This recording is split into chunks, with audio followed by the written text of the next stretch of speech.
아멘. 오늘 하나님께서 우리에게 주신 말씀은 열왕기상 8장 1절부터 21절까지의 말씀, 구약성경 524쪽에 있습니다. 열왕기상 8장 1절부터 21절까지의 말씀, 우리 함께 드라마 바이블로 먼저 하나님의 말씀을 읽겠습니다. 제8장.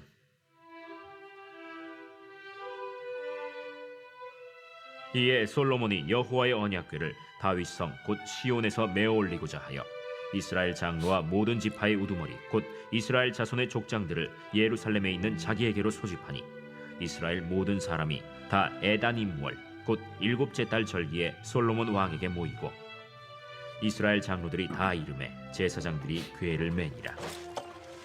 여호와의 궤와 회막과 성막 안의 모든 거룩한 기구들을 메고 올라가되 제사장과 레위 사람이 그것들을 메고 올라가매 솔로몬 왕과 그 앞에 모인 이스라엘 회중이 그와 함께 그 궤 앞에 있어 양과 소로 제사를 지냈으니 그 수가 많아 기록할 수도 없고 셀 수도 없었더라. 제사장들이 여호와의 언약궤를 자기의 처소로 메어드렸으니 곧 성전의 내소인 지성소 그룹들의 날개 아래라. 그룹들이 그 궤 처소 위에서 날개를 펴서 궤와 그 채를 덮었는데 채가 길므로 채 끝이 내소 앞 성소에서 보이나 밖에서는 보이지 아니하며 그 채는 오늘까지 그곳에 있으며 그 궤 안에는 두 돌판 외에 아무것도 없으니 이것은 이스라엘 자손이 애굽 땅에서 나온 후 여호와께서 저희와 언약을 맺으실 때 모세가 호렙에서 그 안에 넣은 것이더라. 제사장이 성소에서 나올 때 구름이 여호와의 성전에 가득하매 제사장이 그 구름으로 말미암아 능히 서서 섬기지 못하였으니 이는 여호와의 영광이 여호와의 성전에 가득함이었더라. 그때 솔로몬이 이르되 여호와께서 캄캄한 데 계시겠다 말씀하셨사오니 내가 참으로 주를 위하여 계실 성전을 건축하였사오니 주께서 영원히 계실 처소로소이다 하고 얼굴을 돌이켜 이스라엘의 온 회중을 위하여 축복하니 그때 이스라엘의 온 회중이 서 있더라. 왕이 이르되 이스라엘의 하나님 여호와를 송축할지로다. 여호와께서 그의 입으로 내 아버지 다윗에게 말씀하신 것을 이제 그의 손으로 이루셨도다 이르시기를 내가 내 백성 이스라엘을 애굽에서 인도하여 낸 날부터 내 이름을 둘 만한 집을 건축하기 위하여 이스라엘 모든 지파 가운데에서 아무 성읍도 택하지 아니하고 다만 다윗을 택하여 내 백성 이스라엘을 다스리게 하였노라 하신지라. 내 아버지 다윗이 이스라엘의 하나님 여호와의 이름을 위하여 성전을 건축할 마음이 있었더니 여호와께서 내 아버지 다윗에게 이르시되 내가 내 이름을 위하여 성전을 건축할 마음이 있으니 이 마음이 내게 있는 것이 좋도다. 그러나 너는 그 성전을 건축하지 못할 것이요 내 몸에서 낳을 내 아들 그가 내 이름을 위하여 성전을 건축하리라 하시더니 이제 여호와께서 말씀하신 대로 이루시도다. 내가 여호와께서 말씀하신 대로 내 아버지 다윗을 이어서 일어나 이스라엘의 왕위에 앉고 이스라엘의 하나님 여호와의 이름을 위하여 성전을 건축하고 내가 또 그곳에 우리 조상들을 애굽 땅에서 인도하여 내실 때에 그들과 세우신 바 여호와의 언약을 넣은 궤를 위하여 한 처소를 설치하였노라. 아멘. 오늘 본문은 하나님께서 솔로몬에게 이제 성전이 완공되게 하셨고 그 이후에 솔로몬이 어떤 일을 했는가에 대한 말씀을 우리에게 전하고 있는데요. 여러분, 솔로몬이 성전을 만들고 나서 가장 먼저 했던 일이 무엇입니까? 오늘 1절 말씀 보면 이렇게 말하고 있는데요. 이에 솔로몬이 여호와의 언약궤를 다윗성 곧 시온에서 메어 올리고자 하여. 이게 무슨 말이냐면 솔로몬은 성전을 만들고 나서 가장 먼저 언약궤를 성전으로 가져오려 했음을 말씀하고 있습니다. 그런데 언약궤를 가져오기 전에 그는 두 가지 일을 먼저 행했습니다. 첫 번째로는 이스라엘의 지도자들을 모으는 것이었습니다. 1절과 2절인데 이스라엘 장로와 모든 지파의 우두머리 곧 이스라엘 자손의 족장들을 예루살렘에 있는 자기에게로 소집하니 이스라엘 모든 사람이 다 에다님월 곧 일곱째 달 절기에 솔로몬 왕에게 모이니. 여기 1절을 보게 되면 솔로몬은 언약궤를 가져오기 전에 이스라엘의 장로들과 모든 지파의 우두머리들을 소집했습니다. 그런데 신기하게도 그들만 소집했는데 그들만 온 것이 아니라 누가 왔다고 합니까? 2절에 보면 이스라엘 모든 사람이 솔로몬 왕에게 모였다라고 말합니다. 언약궤를 모셔온다는 것이 얼마나 귀중한 것인지 그들의 삶에서 경험하길 원했던 것이죠. 그리고 이스라엘 백성들의 삶 속에, 그들의 생각 속에 언약궤와 함께 한다는 것이 얼마나 특별한 것인지를 의식하고 있었는지를 우리가 능히 짐작할 수 있는 대목입니다. 여러분, 우리도 그렇지 않습니까? 특별한 일이 있다 그러면 모여서 그것을 기념하고 그것이 어떻게 되어질지를 보는 것과 마찬가지로 이스라엘 백성들이 언약궤를 데려온다는 이야기를 듣고 그곳에 한자리에 모여있게 되었었다는 겁니다. 그런데 솔로몬은 이것뿐만 아니라 또 다른 한 가지 일을 했는데요, 그것은 하나님 앞에 제사를 드리는 것이었습니다. 5절을 보면 양과 소로 제사를 드렸는데 그 수가 많아 기록할 수도 없고 셀 수도 없었다고 합니다. 물론 이것은 약간의 과장법입니다. 그러나 의도는 너무나 분명하죠. 언약궤를 모시고 오는 것이 얼마나 귀한 것인지를 그들이 생각하고 있었다는 거죠. 그래서 그 언약궤를 모시고 오면서 제사를 드리는데 아까워서 겨우 제물을 몇 개 정도 드리는 것이 아니라 셀 수 없을 만큼 소와 양으로 많은 숫자, 기록할 수도 없고 셀 수도 없을 만큼 그 많은 것을 하나님께 드렸다는 것을 통해 우리에게 보여주고 있는 것이죠. 마치 1,000번제를 드렸을 때 솔로몬의 모습이 생각나는 것 같습니다. 여러분, 그렇다면 오늘 본문에서 언약궤를 모셔와야지라는 마음을 먹고 솔로몬이 했던 이 두 가지 행동이 우리에게 의미하는 바가 무엇이었겠습니까?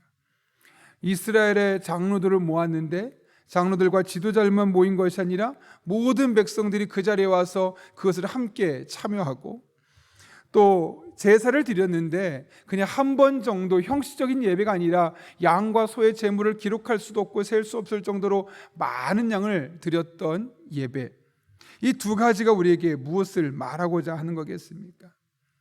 언약궤가 그들의 삶에서 얼마나 귀한 위치를 차지하고 있는지를 잘 알고 있으라는 거죠. 이 사실을 우리가 알려면 평소에 이 언약궤가 이스라엘 백성들에게 어떤 의미를 가지고 있었는지를 알아야 합니다. 이스라엘 백성들이 출애굽한 이후에 하나님은 그들에게 시내산에서 만나시면서 언약궤를 만들 것을 아주 자세하게 설명해 주셨습니다. 그러면서 약속을 하나 하셨는데요, 출애굽기 40장 21절과 22절 말씀입니다. 속죄소를 궤 위에 얹고 내가 내게 줄 증거판을 궤 속에 넣으라. 거기서 내가 너와 만나고, 뭐라고 말씀하십니까? 하나님께서 이 언약궤에서 내가 너와 만나고 말합니다. 속죄소 위 곧 증거궤 위에 있는 두 그룹 사이에서 내가 이스라엘 자손을 위하여 내게 명령할 모든 일을 내게 이르리라. 단순히 이스라엘 백성들을 만나시는 정도뿐만 아니라 이스라엘 백성들이 어떤 삶을 어떻게 될지를 하나님께서 깨닫게 하시는 그런 만남의 장소가 바로 이 언약궤였음을 우리는 이미 알고 있습니다. 그래서 이스라엘 백성들은 이 언약궤를 가장 자신들의 삶에 소중한 것으로 여겼고, 여러분 사사기에 보게 되면, 사무엘상에 보게 되면 이 블레셋과의 전투에 있을 때 이 언약궤를 앞장 세워서 싸움에 나갔던 적도 있음을 보게 됩니다. 그만큼 그들에게 있어서 언약궤는 하나님을 만날 수 있는, 하나님의 인도하심을 구할 수 있는 그런 아주 중요한 수단이었음을 알 수 있는 것이죠. 광야 생활을 하며 하루하루 불확실한 길을 가야 하는 이스라엘 백성들에게 하나님께서 내가 함께 하시겠다, 그리고 내가 너에게 어떻게 될지를 가르쳐 주겠다라고 말씀하시는 것만큼 의지가 될 것은 없는 겁니다. 그래서 언약궤는 늘 하나님의 임재하심을 의미했습니다. 하나님을 만나는, 또 하나님의 인도하심을 경험하는 그런 대상이었던 것이죠. 여러분, 사실 엄밀히 생각해서 솔로몬이 아무리 귀금속을 많이 동원해서 특별한 이 건물로서의 성전을 지었다고 한들 그 안에 언약궤가 없고 하나님의 임재가 없다면 그 건물이 도대체 무슨 의미가 있겠습니까? 만약 이 성전 안에 언약궤가 없고 하나님의 임재하심이 없다면 아무런 의미가 없는 겁니다. 언약궤와 함께하며 하나님이 함께하시는 공간이 될 때 그 성전 자체가 의미 있는 것이지, 하나님의 임재가 없다면 성전은 그냥 잘 만들어진 금칠하고 노칠한 좀 비싼 건물에 불과할 뿐입니다. 그러나 언약궤를 통해 함께 하신 하나님이 함께 하시기만 한다면 성전은 비록 광야에 있었어도 더 가치가 있는 것이죠. 여러분, 우리의 삶의 터전도 마찬가지입니다. 도곡동의 타워 팰리스가 수십억 간다, 그게 수십억 간다 한들 그 안에 하나님의 임재가 없고 그 안에서 인간적인 욕심만 날마다 키워진다면 그것은 그들에게 복이 아닙니다. 그러나 수십억짜리 건물에 살지 않아도, 전세로 살 수밖에 없는 상황이라 할지라도 늘 그 안에서 하나님의 임재를 경험하고 하나님의 살아계심을 경험하고 내 마음속에 계신 하나님의 충만함을 경험할 수 있다면 거기야말로 우리가 부러워했던 이 도곡동의 타워 팰리스보다 훨씬 더 좋은 공간, 의미 있고 가치 있는 공간이 우리에게 되는 것입니다. 그러므로 여러분, 우리가 정말 삼아야 될 것은 하나님의 임재가 있느냐 없느냐, 이게 중요한 겁니다. 그런 맥락에서 교회도 마찬가지입니다. 화려한 건물, 있으면 좋겠죠. 물론 이 시대가 그런 것을 요구하기에 너무 동떨어져서도 안 되겠지만 근본적으로 교회는 좋은 건물을 추구하는 것이 아닙니다. 하나님의 임재가 있느냐 없느냐, 이것이 그 교회됨을 결정할 수 있는 것이죠.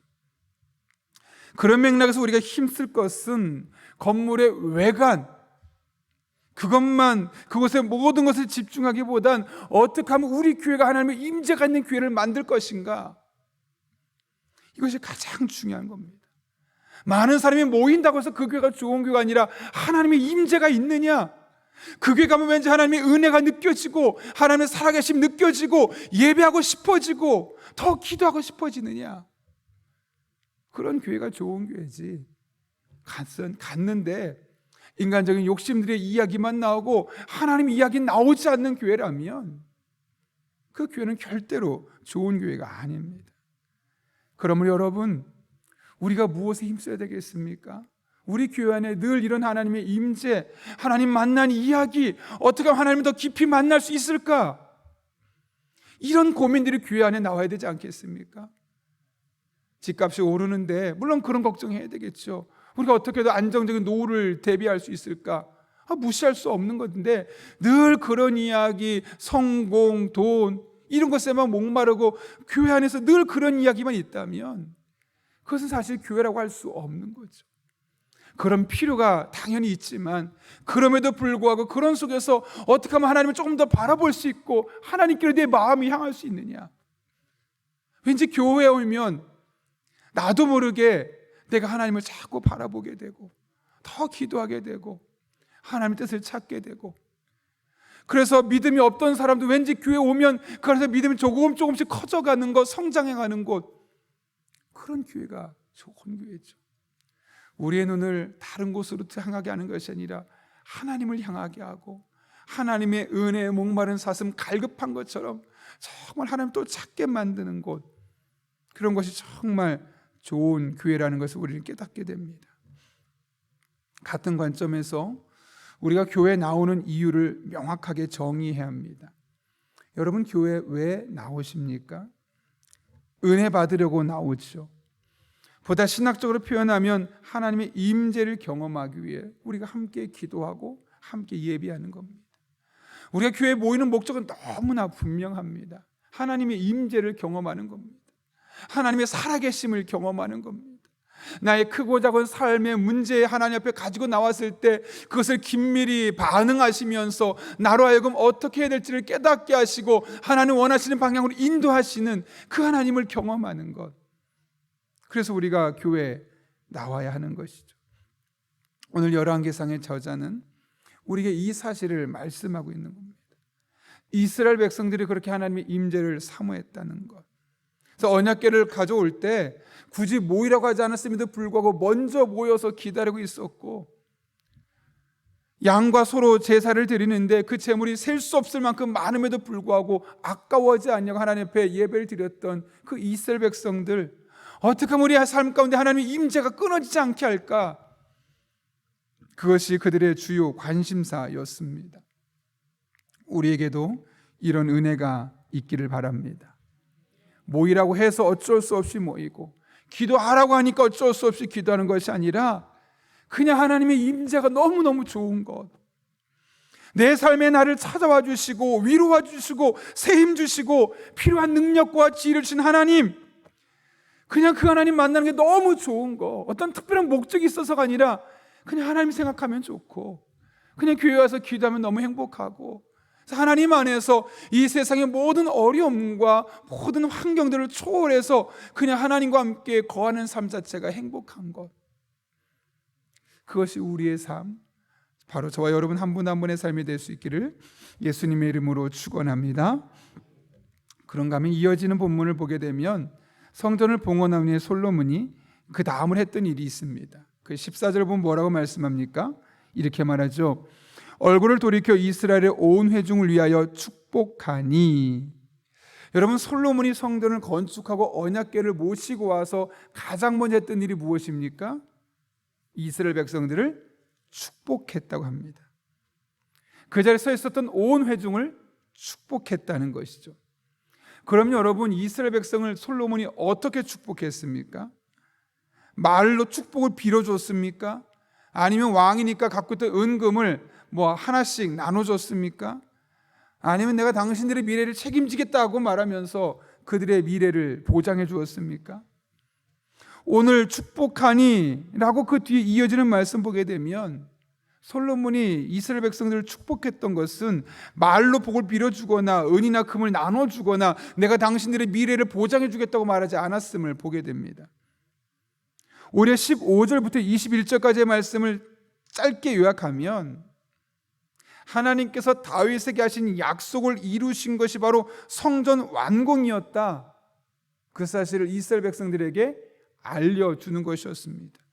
구체적으로 19절부터 21절까지 이렇게 기록되어 있습니다. 그러나 너는 그 성전을 건축하지 못할 것이요 내 몸에서 낳을 내 아들 그가 내 이름을 위하여 성전을 건축하리라 하시더니 이제 여호와께서 말씀하신 대로 이루시도다. 내가 여호와께서 말씀하신 대로 내 아버지 다윗을 이어서 일어나 이스라엘의 왕이 앉고 이스라엘의 하나님 여호와를 이름을 위하여 성전을 건축하고 내가 또 그곳에 우리 조상들을 애굽 땅에서 인도하여 내신 그들과 세우신 바 여호와의 언약을 넣은 궤를 위하여 한 처소를 설치하였노라. 아멘. 여기 보면 여호와께서 말씀하신 바를 이루시도다, 여호와께서 말씀하신 대로, 이렇게 하나님께서 말씀하신 대로 다윗에게 약속하신 것을 솔로몬을 통해 성전을 완공했다는 사실을 오히려 그들에게 이야기하고 있습니다. 여러분, 이것이 무엇을 의미하겠습니까? 솔로몬이 이스라엘 백성들을 축복한 것은 돈을 나눠주거나 말로 복을 빌어주거나 그들의 미래, 그들의 인생에 대해서 자신이 어떻게 하겠다고 보장해 준 것이 아니었음을 알게 됩니다.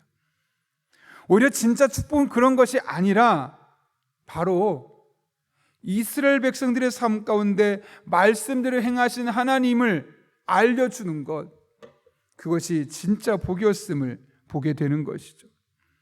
물론 우리가 살면서 지혜가 있어서 공부를 잘하고 처세를 잘하는 것도 복입니다. 건강한 신체를 가지고 행복한 가정을 이루고 물질의 복을 누릴 수 있는 것, 이것 또한 우리에게 복이라고 할 수 있을 겁니다. 그러나 진짜 복은 그런 것이 아니라 내 삶 가운데 하나님의 말씀하신 대로 이루신 하나님, 그 하나님을 깨닫고 그 하나님을 믿고 그 하나님 안에 살아가는 것, 그것이 진짜 복이라는 것을 우리는 깨닫게 되는 것이죠. 여러분, 우리도 이 사실을 잊어서는 안 됩니다. 여러분의 삶의 진짜 복이 무엇입니까? 바로 이 하나님을 만나는 겁니다. 하나님은 약속하신 대로 말씀하신 대로 이루시는 분, 그것을 아는 것, 그것을 믿는 것, 그것을 확신하는 것, 그것만큼 복이 없는 겁니다. 그래서 이 사실을 경험했던 아삽은 시편 73편에서 이렇게 말하죠. 하나님께 가까이함이 나의 복이라. 내가 주 여호와를 피난처로 삼아 주의 모든 행적을 전파하리로다. 저는 오늘 솔로몬의 이스라엘 백성들에게 보여주었던 복, 그들을 축복했는데 그것은 다른 것이 아니라 여호와께서 말씀대로 행하시는 분이심을 그들에게 알린 것. 그래서 그것을 이스라엘 백성이 알고 그 하나님을 더 섬길 수 있었던 것, 그것이 진정한 복임을 깨닫게 됩니다.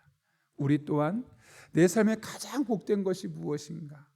약속을 이루신 하나님, 말씀을 행하신 하나님, 그 하나님을 우리가 온전히 알고 믿고 그분을 의지하는 것, 그것이 진정한 복입니다. 우리가 살아가며 이 하나님을 만나는 진짜 복 있는 사람 될 수 있기를 예수님의 이름으로 축원합니다. 함께 기도하겠습니다. 거룩하신 아버지 하나님, 오늘 솔로몬이 성전을 건축한 이후에 언약궤를 모셔오는 과정, 또 언약궤를 모셔오고 난 이후에 이스라엘 백성들을 축복했음을 보게 됩니다. 그런데 이것이 오늘 우리에게도 그대로 임하고 그대로 경험될 수 있도록 은혜를 더하여 주옵소서. 하나님의 임재를 경험하는, 하나님의 만나주심을 사모하는, 그리고 하나님과 함께하는 것이 진짜 은혜라는 사실을 늘 깨닫게 도와주시고, 무엇보다 말씀대로 이루신 하나님을 만나고 그것을 아는 것이 말로 진정한 축복임을 깨닫게 하여 주셔서 남은 한 평생 살아가되 하나님의 임재를 사모하고 특별히 하나님의 말씀을 통하여 우리들의 삶 가운데 말씀대로 이루신 하나님을 만나는, 경험하는 주의 종들 되게 하여 주옵소서. 예수님의 이름으로 기도하옵나이다. 아멘.